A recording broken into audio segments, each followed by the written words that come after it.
Hi, it's Joe Mazumdar, editor-analyst, Exploration Insights at the March 2022 edition of the Metals Investment Forum. And with me right now is the CEO, Mundoro Capital, Dechev. Mundoro Capital, prospect and, potentially royalty generator that had a focus mostly in Eastern Europe, but now is expanding that focus based on a partnership with a major miner. So maybe let's just focus right now on Eastern Europe and your partnerships right now, and a new partnership that you just recently announced. Yes.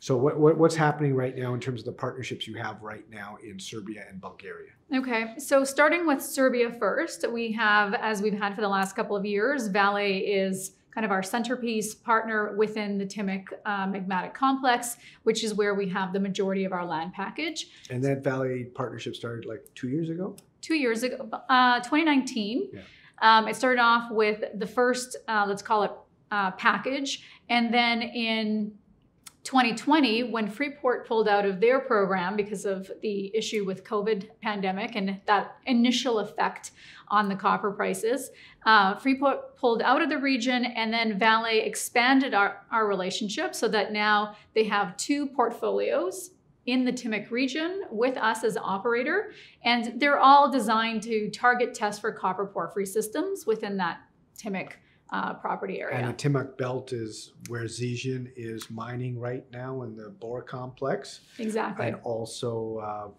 was the mine they bought a reservoir. Chukotopeki, yeah, from Nevsun. Yep, that's a great transaction. We always refer to that so that people really can see what kind of value is driven from those types of assets. Right, and these are the kind of deposits they're looking for. And then a background on Vale is Vale made a major discovery of the Onto porphyry copper deposit in Indonesia, which is one of these deposits that's like almost like in the high sulfidation part of the system that's got chalcocite, chalcopyrite, and bornite, and very high grade. And so I guess that, and we do see that high sulfidation overprint at Chukotopeki as well. So exactly, they're bringing something to the party with respect to their recent discovery. Absolutely. I mean, if you look at the Onto discovery, that was a blind discovery with about a similar 600 meters of cover. So it was a geophysical target,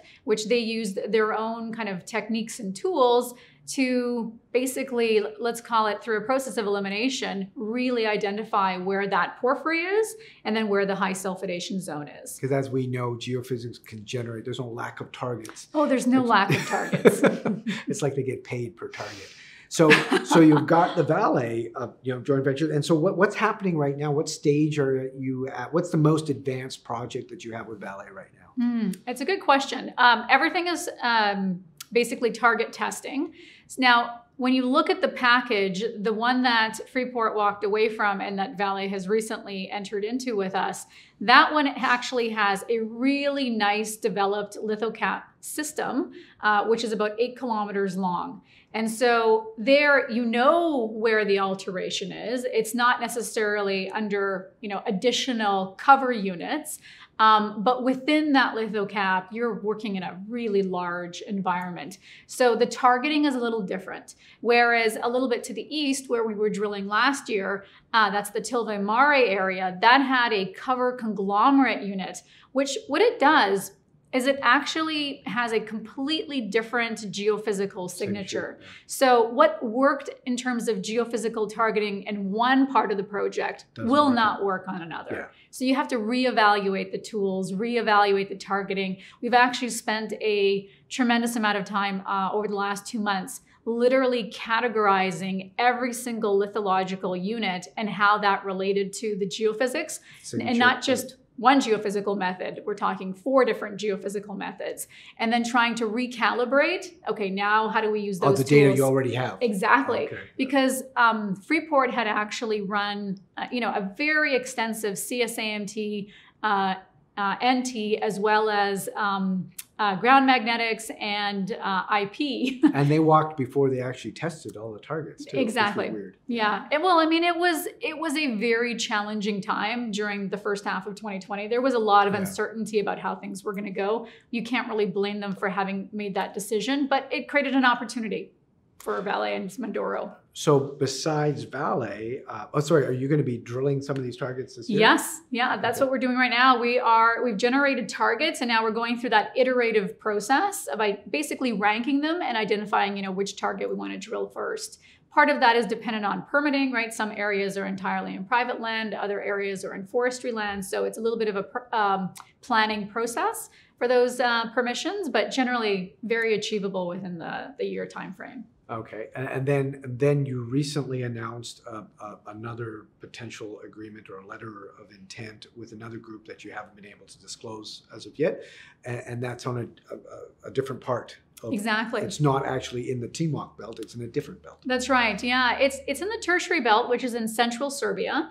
That belt has clearly not gotten as much attention as the tertiary, as the Upper Cretaceous portion of the Timok belt, because there's 4 producing mines in Timok. You've got the Bor mine, now you've got Čukaru-Peki, you've got Sarovo, you've got Veliki Kriveli, Majdanpek. I mean, it's a really well-endowed portion of the just the Tethyan in general. So this secondary belt, not as well established, but this particular company really liked this particular project because it has stockwork porphyry veining right on surface, which is an immediate drill target, and it can let them grow the program from there. It's really a unique opportunity. Is it your agreement, the way it was written for Vale, is that similar to what you're looking to do with this agreement with this new company? Exactly, yes. Everything is prefaced on if Mundoro is going to be running those programs, we collect an operator fee. Obviously, we've got great operational experience in the country, so most of our partners, no one's ever turned down the opportunity for us to be the operator. Obviously, as assets get advanced, we do want the partners to take over because we want to continue with our generative work. So there's always an operator fee component. There's also annual property payments. Without that, this business model doesn't work, right? So annual property payments. On top of that, there's milestone payments. And then on top of that, we collect advanced royalty payments, which basically is the transition from when they've earned in 100% of the property, it's no longer a property payment, and then it becomes an advanced royalty payment. Oh. And then, of course, we retain a royalty. It usually is a what? It's usually 2%. Right. Yeah. On all metals? On anything that comes out of the ground on that project. Okay. So your relationship with Vale in Serbia has basically moved several thousand kilometers to the west, to the U.S. So can you explain how that happened? Yeah, it's it's the southwestern U.S. we felt is a very important copper district. And you can obviously tell from the amount of production that region has had over like the last 100 years.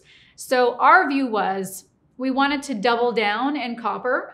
We've thought that that part of the world is strangely still very, very focused. When you look at a lot of the companies that are operating there, it's still a lot of development work, or it's advanced exploration where there's an existing resource and they want to grow the resource, or there's obviously a project to put back into production. That's a perfectly good opportunity for that region, but it doesn't feel like a lot of companies have really kind of gone back to the basics of generating projects. So I mean, yes, of course, there's always somebody doing it, but there wasn't enough of it. And so we felt that there was a great opportunity for us because that's all we've been doing for the last 10 years in the Timok region. And when you talk about, copper porphyry exploration, you're taking a set of tools and basically a methodology of how you explore for that. And it doesn't matter whether you apply it to Timok, the region, Eastern Europe, or whether you apply it to the Southwest US, or whether you're going to apply it down to South America. It's a skill set within the people of that team. And so we took that concept to the Southwest US. We found a very interesting area right at the onset. And that particular area got a lot of interest from Vale. We started discussing kind of our strategy of expanding into that region, and they immediately felt that it was a great opportunity to partner up with. So that program has essentially already started from the very beginning with a partner. Okay, great. Okay, so just to sum up, Mundoro, you're going to have your active exploration programs in 2 or 3 jurisdictions, including Bulgaria. Yes, we'll get to that. Yeah. Yeah, with partners. Yes. Right. So what's happening in Bulgaria then? So with Bulgaria, as you know, in 2019 we had completed a generative program with JOGMEC. JOGMEC, yeah. As a result of that, there was 3 projects that were applied for. And the first one that has come into fruition, which has been signed as a contract with the government, is a sediment-hosted copper deposit in the western part of the country. And that's really exciting because nobody even thought that sediment-hosted copper existed in that region of the Tethyan. So I think it's going to wake up a lot of people in terms of their assumptions about exploration in the region and what kind of exploration models to be applying for. Yeah, it's that program is starting on April 1st, and again, 100% funded by JOGMEC. Mundoro is the operator. Okay, so right now you're still doing quarterly updates in terms of your progress on all your projects. And you're pretty well funded. I believe most of your partners are funding all the exploration anyway, right? Yeah, they fund 100% of all the programs. So we still have $3.5 million in cash. So the cash has basically been staying very steady over the last 4 quarters because we don't really have a huge burn ourselves. And what we generate in terms of payments, whether it's the annual payments or the operator fees, that covers primarily our corporate G&A. And one of the things that we just put out in our last news release is that this year we anticipate generating about $1 million in revenue, and our G&A will be slightly below $1 million. So we're actually in a great position to be able to create a great opportunity for shareholders, because there's going to be so many drills working on all of these projects, and at the same time, no dilution is coming. All right. Okay. Well, thank you very much, Teo. Teo Dechev, CEO of Mundoro Capital, and me, Joe Mazumdar, Exploration Insights at the March 2022 Metals Investment Forum. Thank you for joining us, and hopefully that was helpful.